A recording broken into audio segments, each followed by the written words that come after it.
Jonathan Perry. I was wondering if you had any thoughts on this war on woke. The anti-woke crowd is starting to get really culty. No one could even define what it means. It's a thought-stopping cliche that's becoming insidious. The Silicon Valley Bank went under because they went woke. What does that even mean? What is a woke bank? I was wondering if you had any insights to this phenomenon that you would like to share. Oh boy. Okay, so here's what I'm going to say about this, because I don't, my effort here has never been to make people upset or offend people or get their goat up or whatever. And this whole term of woke is something that is just incendiary right now on both sides of the ideological spectrum. And there are reasons for this. And that's what I wanted to talk about more, is how I sort of look at this as somebody who has some, more than a little bit of familiarity with cultic thinking. The fact of the matter is that from what I see, from my perspective, I see cultic behavior on both sides of this equation.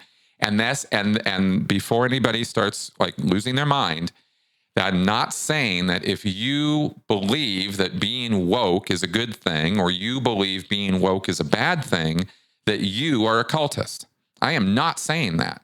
I am saying that there are far ends of both ends of this political spectrum, this ideological spectrum. And if you can't acknowledge that fact, that's when you might be on one of those extreme ends. Because the only people I've run into who seem to have this idea that their side is flawless and perfect and never makes any mistakes or errors or does anything wrong or even has an extreme end are the people who are on the extreme end. They can't see it. They're literally blind to their own bias, and they believe so firmly in the goodness and rightness of their ideas that they can't let themselves question those ideas. And that's where, and more importantly, they can't question the behavior of themselves and others around them. And this is left and right. This is far left and far right that I'm talking about now. And it's us people kind of more in the center, middle, moderate zones, and there's far more people in that zone than there are people in the extremes. This is an important concept to understand, and I keep trying to get this across to people, but it seems that when people are so committed to an idea, they lose the ability to think critically about anything going on their side of the equation. And this is where we lose our damn minds. We have got to get better about this. So when it comes to woke, okay, you can look this up, by the way. This is a term that was developed within the African American community to describe waking up and being aware of the fact that there is gross racial discrimination and has been for a very long time. And this goes all the way back to the 1930s and 40s as a term. This term was appropriated by white people, right? More recently, as a result of the Ferguson problems and the Black Lives Matter movement and a whole lot of realization by white people that there were racial inequities in this world and in this country. Yeah, surprise, there are. And so this term woke started being appropriated, ironically, by the people who started feeling really, really guilty about the fact that there was all this racial inequity. Well, you can feel guilty about it or you can go do something about it, but calling everybody else names isn't really doing something about it. That's not affecting societal change. That's developing and fomenting hatred. And the left does it and the right does it. They both do. It's a fact, okay? This isn't like, anyway. So when you ask me, it's a thought that this anti-woke crowd is starting to get really culty. Well, you're absolutely right. There is cult-like behavior on the anti-woke side. That's generally, from what I'm observing, from what I'm seeing and hearing and talking to people about, a reactionary movement to the left, the far left, taking these concepts and running way too far with them socially to the point where we have cancel culture. It's not an imaginary thing. It does happen. It happens on both ends. They might call it different things, but it's a thing. Cancel culture is really no different than the cultic behavior of shunning, disconnection. You're evil, you're bad, therefore you are to be eradicated out of existence. I would rather have you dead, gone, nullified completely, destroyed, rather than continue to exist because you are so awful. When I'm using the term cancel culture or talking about this tendency of people to act this way, that's what I'm referring to. And you all know what I'm talking about. And we decry it when Scientologists do it. We say it's awful when cultists do it. And then we go do it, right? We do it to people we disagree with ideologically, religiously, even cinematically, right? Even movies. I mean, this touches everything. And it's a real kind of mind virus because it is an instrument of extremism when it gets to the level where we have to destroy the people who represent these ideas that we disagree with, or we think represent these ideas that we disagree with. The fact of the matter is that most people just want to get along, and they want to just be left alone, and they just want to live their lives. But here come all these people from the far left saying, oh, no, you're all racists. In fact, you're all so racist, you don't even know you're racist. And here's these people going, what? I didn't really think that's what was going on. I don't hate anybody. I don't want to hurt anybody. Oh, no, you're racist. And until you own your racism, you're going to continue to be a bad person. And the anti-woke crowd, and this is just one manifestation of this woke far left nonsense. So the people on the right go, well, that's not true to me. I don't understand that. That doesn't make any sense to me. Why are you calling me a racist? I've never done anything racist. That's not what I'm about. Now, the real racists, the guys who are on the far right, I'm talking KKK, the neo-Nazis, the guys who absolutely want to incite a race war, they do acknowledge they're racists. They know they're racist. They're proud of it. Their whole goal is to incite a race war. They want everybody to be racist like they are. Meanwhile, these people on the far left are like, oh God, I had racist thoughts and racist ideas because Black people or Hispanic people or Chinese people or whoever, non-white people, make me nervous, make me upset, make me concerned for my safety. Ooh, wow, I'm a racist. They follow down the Robin DiAngelo rabbit hole, and they, then project that onto everybody. And they're just as bad as the guys on the far right. Oh, everybody's racist. Everybody's just like me. It's projection, right? Both sides are doing this. And, when you sit in the middle and kind of look at this and you just go, man, this is some really extreme behavior. And it's the behavior that I'm really trying to comment on here more so than the thought processes or the ideas behind them. Obviously, there's nothing wrong with pushing anti-racist messaging or slogans or ideas. Obviously, that's pro-human rights. But people can get so caught up in their rightness over that they will start doing things that don't make any damn sense. Violent things. Really bad things. The whole shunning and disconnection is just the beginning. The riots that we saw during the, what was that? Summer 2020, right? During the BLM riots. And I did podcasts about this at that time because I was like, holy cow, this has gotten out of hand. This is just taking this whole thing way too far. And it was because we had people on the far left saying, this isn't violence. This is racial equality at work. This is people who have justifiable grievances, and to hell with those store owners, and to hell with capitalism, and to hell with our society, and to hell with the police, and to hell with the government, because we're right and all of you are wrong. That's culty behavior, guys. It's just as crazy as what the KKK and the neo-Nazis get up to when they are talking about we have to destroy all the Black people. We have to burn down all the immigrants. We have to destroy all of them. It's better to shoot them all than let them into the country, these undocumented illegal aliens, and all this rhetoric that goes on over there, which is incendiary nonsense. And it's very, very, very concerning. Again, both ends of this are very concerning. And I hope I'm getting that across.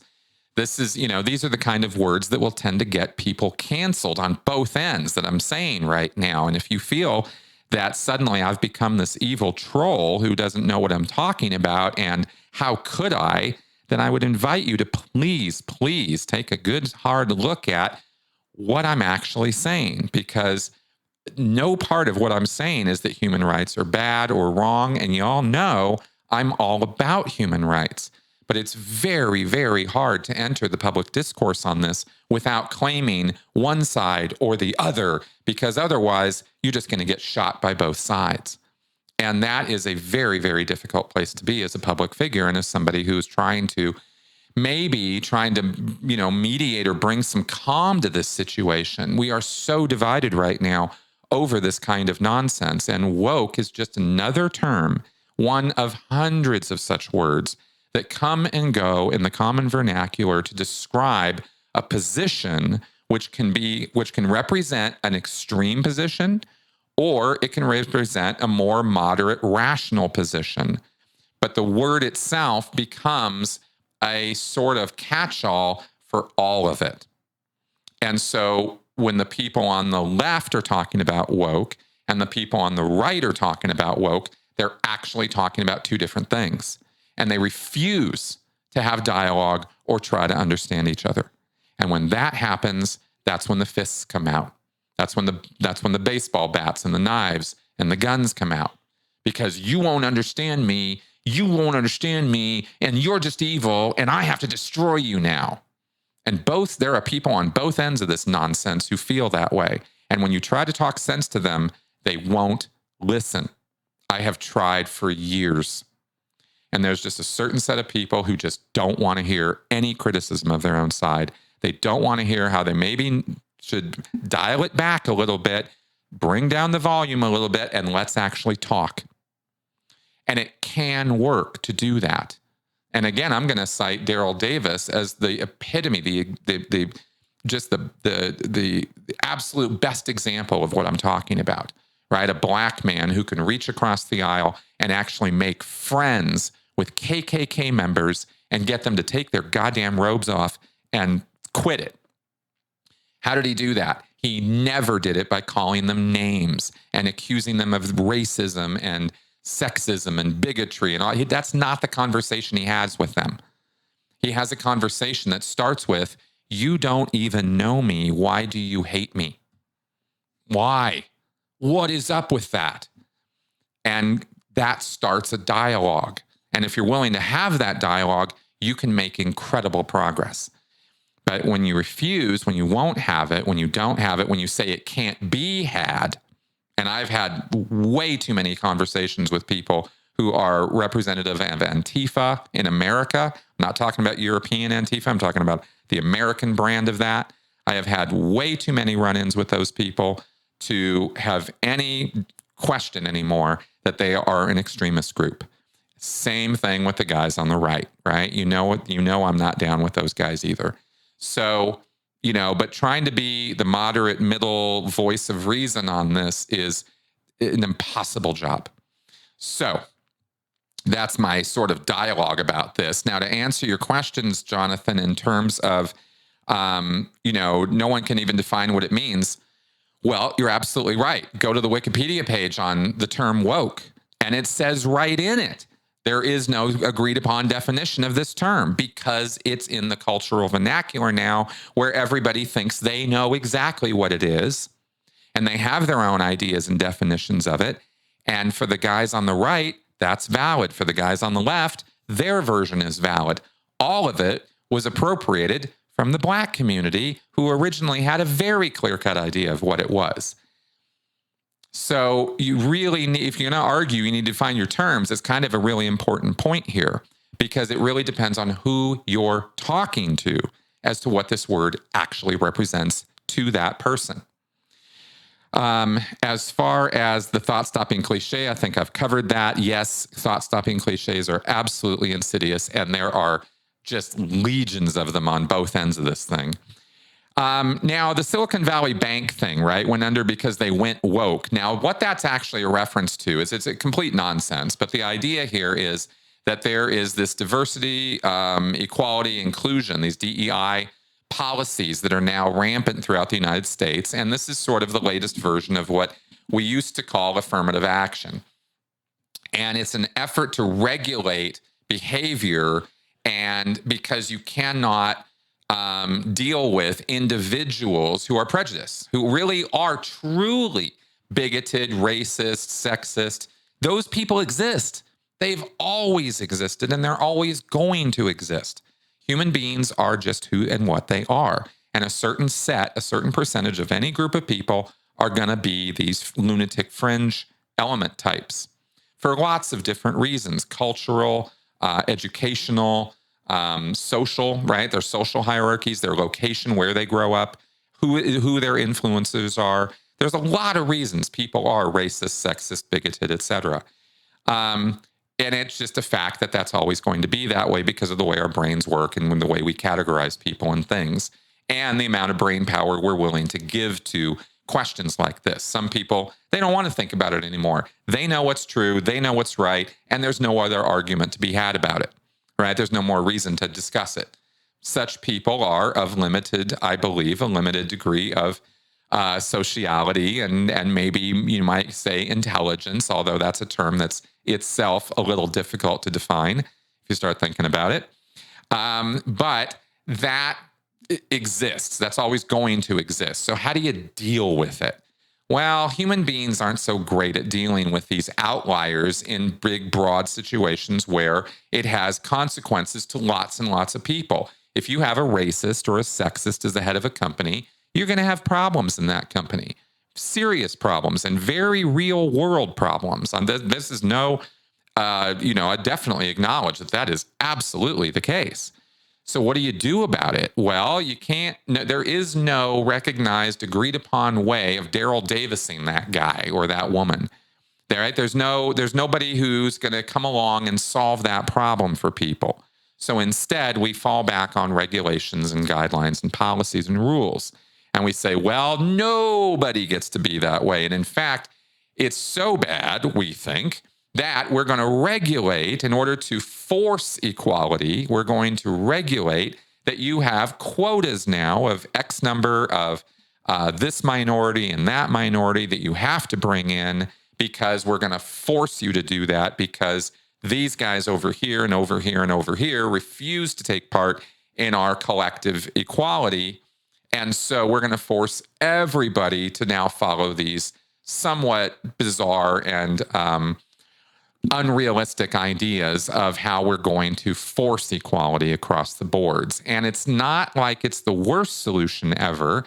It's a solution to a problem, and it has a degree of legitimacy to it. It does help solve certain problems in certain areas, but it also causes whole other problems to pop up.